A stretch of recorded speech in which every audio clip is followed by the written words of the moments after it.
மியாட் மருத்துவமனையில் சிகிச்சை பெற்று வந்த விஜயகாந்த் அவர்கள் நேற்று காலை சிகிச்சை பலனின்றி மரணமடைந்தார். அவருடைய இந்த இழப்பு ஒட்டுமொத்த தமிழக மக்களிடையே பெரும் சோகத்தையும் அதிர்ச்சியையும் ஏற்படுத்தியிருக்கு. அவரின் ஆன்மா சாந்தியடணும் அப்படின்னு நினைக்கிறவங்க இந்த வீடியோக்கு லைக் கொடுத்துட்டு தொடர்ந்து இந்த வீடியோவை பாருங்க. திரைவர் பிரபலங்களும் தொண்டர்களும் ரசிகர்களும் நேரில் சென்று அவருக்கு அஞ்சலி செலுத்தி வருகிறார்கள்.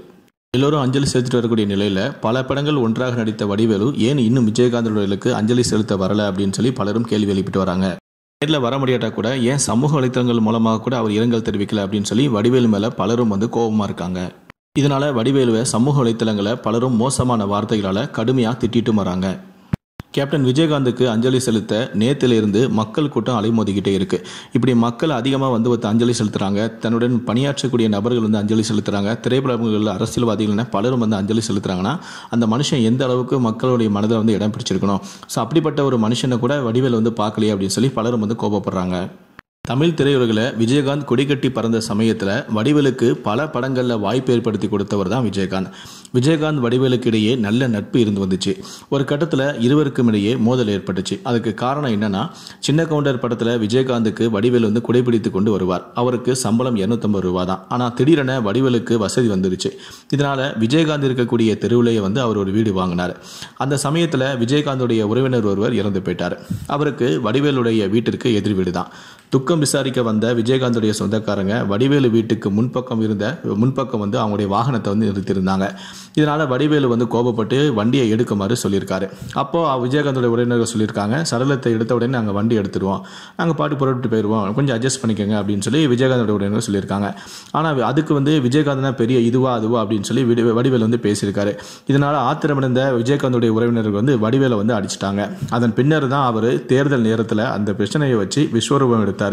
இதுக்கும் விஜயகாந்துக்கும் எந்த விதமான சம்மதமும் இல்லாட்டாலும் அவருடைய கோபமும் ஒட்டுமொத்தமாக விஜயகாந்த் பக்கம் தான் திரும்பிச்சு. வடிவேலு விஜயகாந்தை தரைக்குறைவாக விமர்சித்ததற்கு பலரும் கண்டனம் தெரிவித்தாங்க. ஆனால் உண்மையிலேயே கோபப்பட வேண்டிய விஜயகாந்த் வடிவேலுவை நினைத்து வருத்தப்பட்டதாக பிரேமலதா ஒரு நேர்காணல் சொல்லியிருக்காங்க. அதே போல பல மேடைகளில் வடிவேலு விஜயகாந்த் தரைக்குறைவாக பேசியிருந்தாலும் ஒரு முறை கூட, ஏன் ஒரு வீடியோ கூட உங்களால் காட்ட முடியாது. விஜயகாந்த் வடிவேலு தரைக்குறைவாக பேசின மாதிரி ஒரு வீடியோ கூட உங்களால் காட்ட முடியாது. அந்த அளவுக்கு விஜயகாந்த் வடிவேலு மேலே ரொம்ப அனுபவிச்சிருந்தார். அவர் மேலே இந்த பற்றாலையும் அவர் மேலே இந்த நட்பாலையும் அவர் நல்லா இருக்கணுமே நினைச்சாரே தவிர ஒரு முறை கூட அவரை தரக்குறைவாக பேசுனதே கிடையாது. மேலும் வடிவேலுக்கு சினிமாவில் வாய்ப்பு கிடைக்காத போது கூட அவரை பற்றி வருத்தப்பட்டிருக்காரு.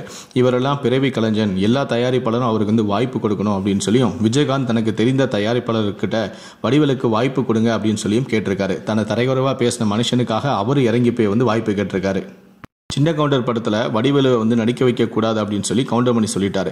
இதுக்காக விஜயகாந்திடம் போய் வடிவேலு ஒப்பாரி வச்சிருக்காரு. உடனே இயக்குனர் அழைச்சி எனக்கு பக்கத்தில் கொடைபிடிக்க நிற்கக்கூடிய ஒரு வேடத்தை இவங்களுக்கு கொடுங்க அப்படின்னு சொன்னதோடு மட்டுமல்லாமல் தன்னுடைய சொந்த செலவில் வடிவேலுக்காக 5 வேட்டி சட்டையும் விஜயகாந்த் அவருக்கு வாங்கி கொடுத்துருக்காரு. இப்படிப்பட்ட விஜயகாந்தை வடிவேலு எந்த அளவுக்கு மோசமாக திட்டினார் அப்படின்னு எல்லோருக்குமே தெரியும். அதனால தான் அவரை திரையுலகமே ஒதுக்கி வச்சுதான். வடிவேலுக்கு ஒரு பழக்கமும் உண்டான். தன்னுடன் நடித்த எந்த நடிகர் கஷ்டப்பட்டு இறக்கும் நிலையில் இருந்தாலும் கூட அவருக்கு ஒத்த பைசா கூட கொடுக்க மாட்டாராம். அதே போல சக நடிகர்கள் இருந்தாலும் கூட அவருக்கு அஞ்சலி செலுத்த போகவே மாட்டாராம். விவேக், மயில்சாமி, மனோபாலா, அல்வா வாசு, போண்டாமணி ஆகியோருடைய இறப்புக்கு கூட வடிவேல் போகவே இல்லை. அதோடு அவருக்கு தெரிந்த திரையுலகினர் யாரேனும் சென்னையில் இறந்துட்டா உடனே டிக்கெட்டை போட்டு மதுரைக்கு ஓடிடுறாராம். சில நேரங்களில் மதுரையில் இருக்கும்போது யாராவது தெரிஞ்சவங்க இறந்து போயிட்டாங்கன்னா உடனே சென்னைக்கு டிக்கெட் போட்டுட்டு சென்னைக்கு வந்துடுவாராம். இதுலேயும் குறிப்பாக பார்த்தீங்கன்னா அல்வா வாசு மதுரையில் வடிவேலுடைய வீட்டுக்கு அருகில் தான் இருந்தாராம். அவர் அங்கே இருந்த செய்தியை கேட்ட உடனே டிக்கெட் போட்டுட்டு சென்னைக்கு ஓடிட்டு வந்துட்டாராம்.